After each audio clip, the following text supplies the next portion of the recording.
नमस्कार। आज की बड़ी खबरों में आप सभी का स्वागत है और मैं हूं आपके साथ स्वाति शर्मा।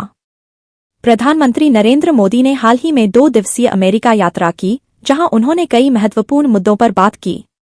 उन्होंने उपराष्ट्रपति कमला हैरिस से मुलाकात की और राष्ट्रपति डोनाल्ड ट्रंप के साथ भी बातचीत की। इन मुलाकातों में दोनों नेताओं ने व्यापार, निवेश और भारतीय प्रवासियों सहित कई द्विपक्षीय मुद्दों पर चर्चा की। प्रधानमंत्री ने अमेरिका में कई प्रमुख व्यवसायी नेताओं और भारतीय समुदाय के सदस्यों से भी मुलाकात की। भारत सरकार अवैध प्रवासियों के खिलाफ सख्त कदम उठाने जा रही है। इसके लिए एक नया विधेयक लाया जाएगा, जिसमें बिना वीजा और पासपोर्ट के देश में प्रवेश करने वालों के लिए सख्त नियम होंगे। इस नए कानून के तहत फर्जी दस्तावेजों के साथ देश में घुसने पर 7 साल की सजा और 10 लाख रुपए का जुर्माना लगेगा। सरकार का मानना है कि यह नियम बांग्लादेश, श्रीलंका और भूटान से आने वाले अवैध प्रवासियों पर लगाम लगाएगा। उत्तर प्रदेश में आस्था के संगम पर 4 महा रिकॉर्ड बनने वाले हैं, जो दुनिया को स्वच्छता और पर्यावरण संरक्षण का खास संदेश देंगे। आज स्वच्छता का विश्व रिकॉर्ड बनाया जाएगा। इस दौरान 15,000 कर्मचारी गंगा और यमुना नदी के किनारे 10 किलोमीटर तक सफाई करेंगे। राजस्थान में कैंसर की एक वैक्सीन बन रही है, जिसकी कीमत 10,000 रुपये होगी, जबकि अमेरिका और ब्रिटेन में इसी इलाज की कीमत 25 लाख रुपए है। 27 सालों के प्रयास के बाद सफलता करीब है। इस वैक्सीन से 5 तरह के कैंसर का इलाज संभव होगा। राज्यसभा में वक्फ बिल पर जेपीसी की रिपोर्ट पेश की गई, जिस पर विपक्ष ने वॉकआउट किया। विपक्ष का कहना है कि उनकी बात नहीं सुनी गई और उनकी आपत्तियां डिलीट कर दी गईं। वहीं गृह मंत्री अमित शाह ने कहा कि वे विधेयक में जो चाहे जोड़ सकते हैं, उनकी पार्टी को कोई आपत्ति नहीं है। नया इनकम टैक्स बिल लोकसभा में पेश किया गया। वित्त मंत्री निर्मला सीतारमण ने 1 फरवरी को अपने बजट भाषण में इसकी घोषणा की थी। यह नया विधेयक 6 दशक पुराने आयकर अधिनियम 1961 की जगह लेगा। सदन की कार्यवाही 10 मार्च तक स्थगित कर दी गई है। महंगाई के बीच उत्तराखंड से राहत की खबर है। वहां सीएनजी और पीएनजी 10 रुपये तक सस्ती होगी। नए प्रस्ताव के अनुसार अब राज्य में पीएनजी पर 5% वैट लगाया जाएगा, जबकि सीएनजी पर वैट 20% से घटाकर 10% करने को मंजूरी दी गई है। स्पैम कॉल और एसएमएस पर लगाम लगाने के लिए telecom regulatory authority of India (TRAI) ने बड़ा बदलाव किया है। स्पैम कॉल की सही संख्या नहीं दिखाने पर कंपनियों पर जुर्माना लगेगा। रॉयल चैलेंजर्स बैंगलोर (RCB) ने नए कप्तान का ऐलान कर दिया है। आईपीएल 2025 में 31 साल के बल्लेबाज रजत पाटीदार पर पहला खिताब जिताने की जिम्मेदारी होगी। जम्मू कश्मीर में अब शराब नहीं मिलेगी। विधानसभा में इस संबंध में विधेयक पेश किया जाएगा, जिसे सत्ताधारी पार्टी नेशनल कॉन्फ्रेंस (PDP) और AIPI का समर्थन प्राप्त है। फसलों की MSP की लीगल गारंटी समेत 13 मांगों को लेकर पंजाब हरियाणा के शंभू और खनौरी बॉर्डर से डल्लेवाल ने फिर संदेश दिया है।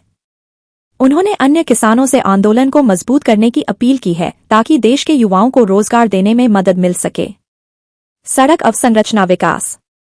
बिहार के उप मुख्यमंत्री विजय सिन्हा ने घोषणा की है कि बिहार हाईवे विजन 2030 के तहत राज्य के हर हिस्से से 50 किलोमीटर की दूरी के भीतर 4 लेन सड़कों की पहुंच सुनिश्चित की जाएगी। पासपोर्ट सत्यापन में बदलाव।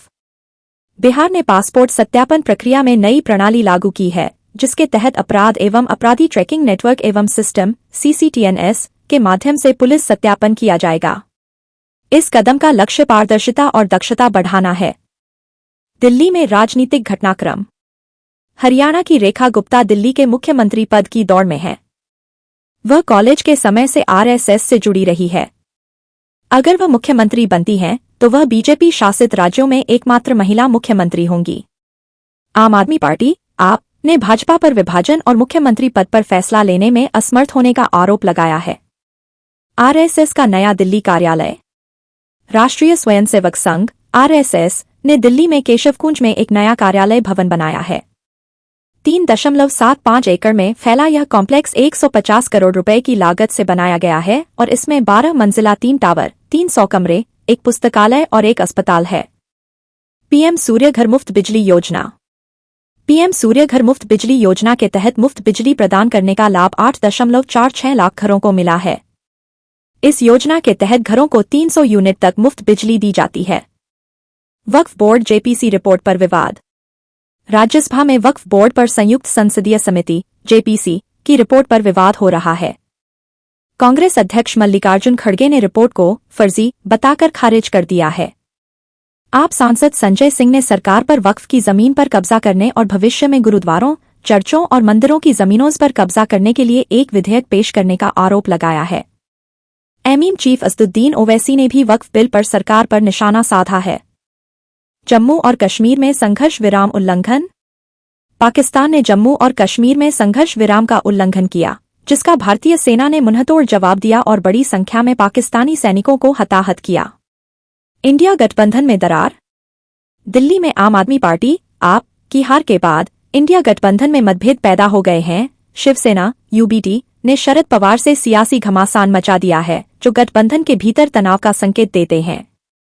हिमाचल टोपी कूटनीति। प्रधानमंत्री नरेंद्र मोदी को फ्रांस में महाकुंभ के बाद हिमाचली टोपी पहने हुए देखा गया, जिस पर नेता प्रतिपक्ष जयराम ठाकुर और विक्रमादित्य सिंह ने टिप्पणी की। उन्होंने टिप्पणी की कि हिमाचली उत्पादों को बढ़ावा दिया जा रहा है और उन्हें नए बाजार मिल रहे हैं। 100 दिन की कार्य योजना। दिल्ली में भाजपा सरकार के गठन से पहले अधिकारी 100 दिन की कार्य योजना विकसित करने में लगे हुए हैं। नौकरशाहों को केंद्रीय योजनाओं को लागू करने के तरीकों का पता लगाने के लिए कहा गया है, जो वर्तमान में दिल्ली में लागू नहीं है। खेल समाचार जानिए।